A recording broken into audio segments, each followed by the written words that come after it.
તમે આજે આવ્યા ઘણો આભાર. તમે જાઓ તે પહેલાં મેં જોયું કે તમારું સ્તન કે બ્રેસ્ટ સ્ક્રીનિંગ નથી થયું. શું તમને આની ખબર છે અને પરિચય છે? સાચું કહો તો મને આ આમંત્રણો આવ્યા છે અને મને મન પણ કરવાનું હતું, પણ મને તે મહત્ત્વનું ન લાગ્યું અને તે ઉપરાંત હું એટલી બિઝી છું કે હું ભૂલી ગઈ. હવે તો મારી પાસે એ પત્ર પણ નથી. તમને લાગે છે કે મારે આ કરવું જોઈએ? મને આનંદ થયો કે તમે આ પ્રશ્ન પૂછ્યો છે, કારણ કે તમે હાજરી આપો અને આ કરાવો તે ખૂબ જ મહત્વપૂર્ણ છે. બ્રેસ્ટ સ્ક્રીનિંગ કેન્સરના સંકેતો માટે તમારા સ્તનોને તપાસવાની જરૂર છે. તેને મેમોગ્રામ પણ કહેવાય છે, જેમાં લો ડોઝ એક્સ-રેનો ઉપયોગ કરે છે અને તમે કોઈ સંકેતો અથવા લક્ષણો એટલે કે સિમ્પટમ્સ જોતા પહેલાં તેને શોધી શકે છે. મેમોગ્રામ્સ સ્તનના કેન્સર પકડી શકે છે, જે અનુભૂતિ અથવા જોવા માટે ખૂબ જ નાનું છે, જે સારવારને સફળ થવાની સંભાવના વધારે છે. એટલે કે ટ્રીટમેન્ટ સક્સેસફુલ હોવાના ચાન્સીસ વધે છે. અને કેન્સર વહેલા પકડાય એનો અર્થ વહેલી સારવાર અને ઈલાજ પણ કરી શકે છે અને જીવ બચાવી શકે છે. હું સમજી. તેથી મારી માટે કરવું ખૂબ જ મહત્વપૂર્ણ છે. સાચી વાત છે.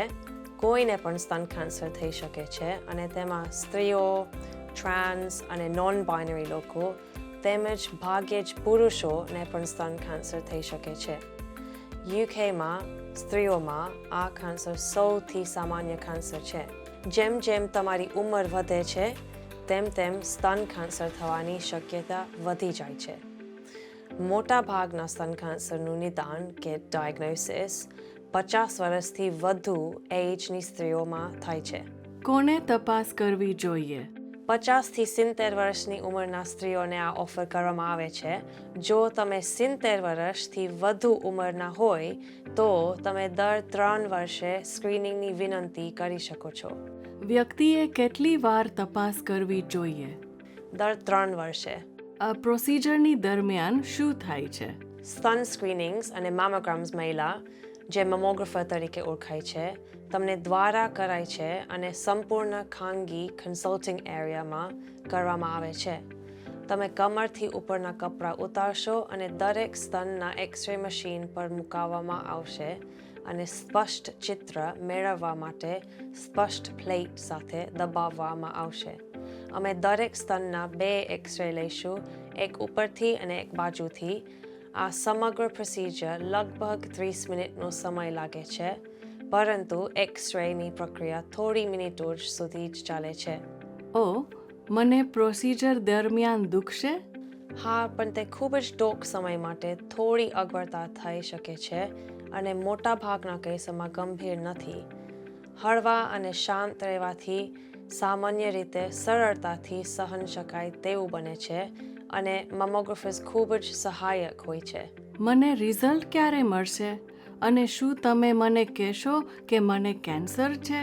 તમને 2 અઠવાડિયાની અંદર તમારા રિઝલ્ટ સાથેનો એક પત્ર મળશે. મોટા ભાગના રિઝલ્ટ નોર્મલ હોય છે, પરંતુ જો કોઈ અસામાન્યતા કે એબનોર્માલિટી હોય તો આપણે વધારાના સ્કેન, મેમોગ્રામ અથવા બાયોપ્સી જેવા વધુ ટેસ્ટ કરવાની જરૂર પડી શકે છે. આ પ્રોસિજર દરમિયાન કોઈ જોખમ હોઈ શકે? મેમોગ્રામમાં ઓછા પ્રમાણમાં રેડિયેશન સમાવેશ થાય છે, પરંતુ વહેલી તકે તપાસ કરવાના ફાયદા વધારે છે રિસ્ક કરતાં. ખોટા પોઝિટિવ, જે ફોલ્સ પોઝિટિવ કહેવાય છે, તે પણ બની શકે છે, પણ અંતે તે કેન્સર મળતું નથી. આ ફોલ્સ પોઝિટિવને લીધે થોડું સ્ટ્રેસ અનુભવ થાય છે અને વધારાના ટેસ્ટ કરવા પડે. અથવા ફોલ્સ નેગેટિવ રિઝલ્ટ આવે જ્યાં કેન્સર હોય છે પરંતુ મેમોગ્રામ પર દેખાતું નથી. આ બંને ફોલ્સ પોઝિટિવ અને ફોલ્સ નેગેટિવ્સ ઓછું બને છે, પરંતુ શક્ય છે. મને કહો, શું મને સ્તન કેન્સર થવાની શક્યતા વધુ છે? તમારા હેલ્થ રેકોર્ડ્સ અનુસાર શક્યતા નથી. સામાન્ય રીતે જો સ્તન કેન્સરનો પારિવારિક ઇતિહાસ, ફેમિલી હિસ્ટ્રી હોય, એટલે કે સ્તન અથવા અંડાશયનું કેન્સર અથવા બંને ધરાવતા કેટલાક નજીકના સંબંધીઓ અથવા BRCA મ્યુટેશન જેવા જેનેટિક ફેક્ટર્સ હોય, તો તમારે અગાઉથી સ્ક્રીનિંગ શરૂ કરવાની જરૂર પડી શકે છે અથવા વધુ સ્ક્રીનિંગ વારે વાર કરવાની જરૂર પડી શકે છે. હું મેમોગ્રામ કરવાની કેવી રીતે ગોઠવણ કરી શકું? જો તમને આમંત્રણ મળી ગયું હોય તો કૃપા કરીને પૂરો કરો. અથવા જો તમારો લેટરને કશે મુકાઈ ગયો હોય તો અપોઇન્ટમેન્ટ માટે લોકલ બ્રેસ્ટ સ્ક્રીનિંગ યુનિટને કોન્ટેક્ટ કરો. જો તમારી પાસે નથી આવ્યો તો પછી જો તમે ઉંમર માપદંડ એજ ક્રાઇટેરિયામાં આવી જાઓ તો તમને આપમેળે આમંત્રણ પ્રાપ્ત થશે. ચેક કરો કે અમારી પાસે તમારો સાચું એડ્રેસ છે. જો કોઈ પણ પેશન્ટ 70 વર્ષ વધુના હોય તો તેઓ અપોઇન્ટમેન્ટની વિનંતી કરવા માટે લોકલ બ્રેસ્ટ સ્ક્રીનિંગ યુનિટને કોન્ટેક્ટ કરી શકે છે. તમારો આભાર. આ જાણવું ઉપયોગી છે. તમારી પાસે બીજા કઈ પ્રશ્નો છે? ના, આ બધું એકદમ સ્પષ્ટ છે.